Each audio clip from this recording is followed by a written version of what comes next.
Constitution morality can be applied by this court to give effect to the rights, among others, of discrete and insular minorities. One such minority has knocked on the doors of this court, as this court is the custodian of fundamental rights of citizens. The lethargy of law is manifest yet again. 158 years ago, a colonial legislature made it criminal, even for consenting adults of same gender, to find fulfillment in love. Gays and lesbians, transgenders and bisexuals continued to be denied a truly equal citizenship 7 decades after independence. The law has imposed upon them a morality which is an anarchism. The shadows of a receding past confront their quest for fulfillment.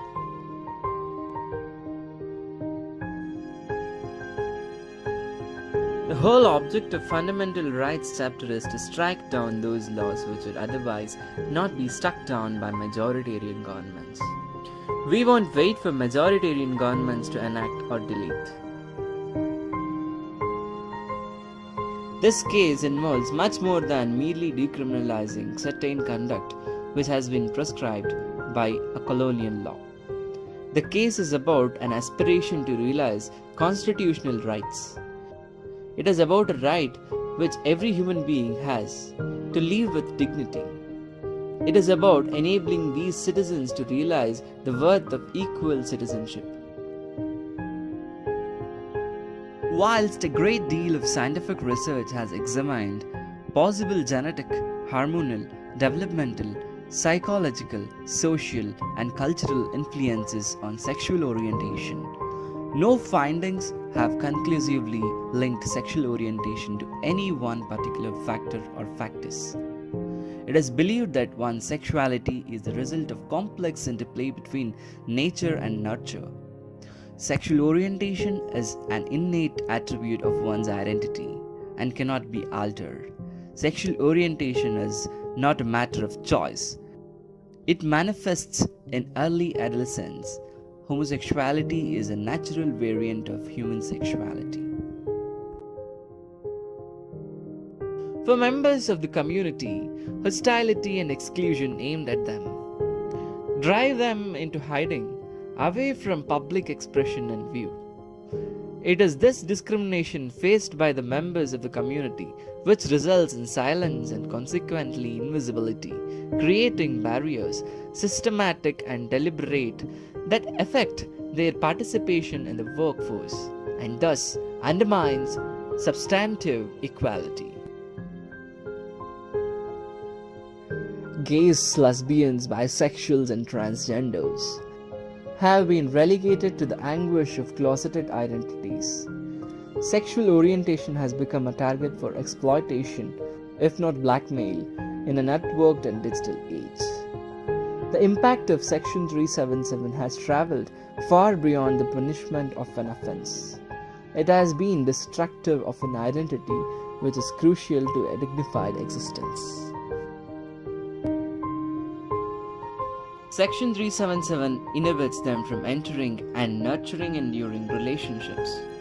As a result, LGBT individuals are forced either lead a life of solitary existence without a companion or lead a closeted life as unapprehended felons. The social ostracism against LGBT persons prevents them from partaking in all activities as full citizens, and in turn impedes them from realizing their fullest potential as human beings.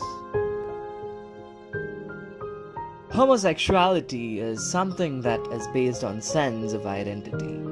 It is just much ingrained, inherent, and innate as heterosexuality. Sexual orientation, as a concept, fundamentally implies a pattern of sexual attraction.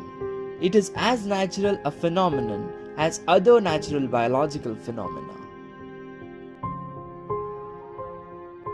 In a sense that the prohibition of miscegenation was aimed to preserve and perpetuate the polarities of race to protect white supremacy. The prohibition of homosexuality serves to ensure a larger system of social control based on gender and sex.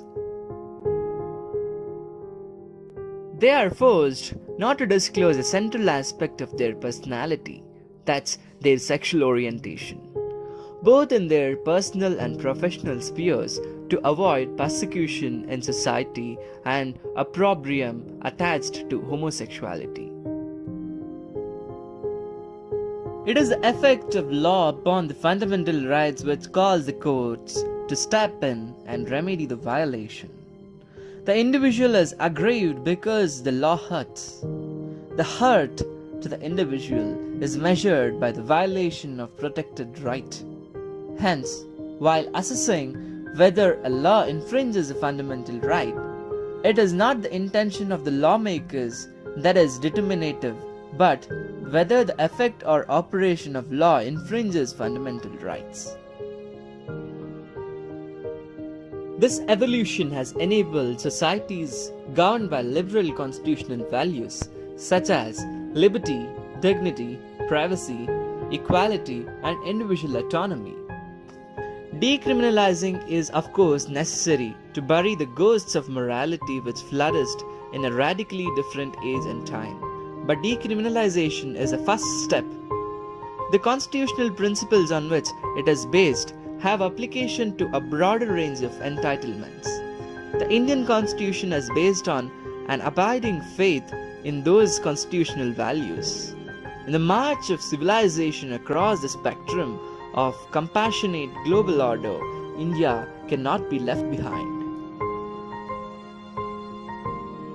We are also of the view that the Union of India shall take all measures to ensure that this judgment is given wide publicity through the public media, which includes television, radio, print, and online media at regular intervals, and initiate programs to reduce and finally eliminate the stigma associated with such persons. Above all government officials, including and in particular police officials and other officers of the Union of India and the states, be given periodic sensitization and awareness training of the plight of such persons in the light of the observation contained in this judgment. We hold and declare that Section 377 of the Penal Code, insofar as it criminalizes consensual sexual conduct between adults of the same sex, is unconstitutional.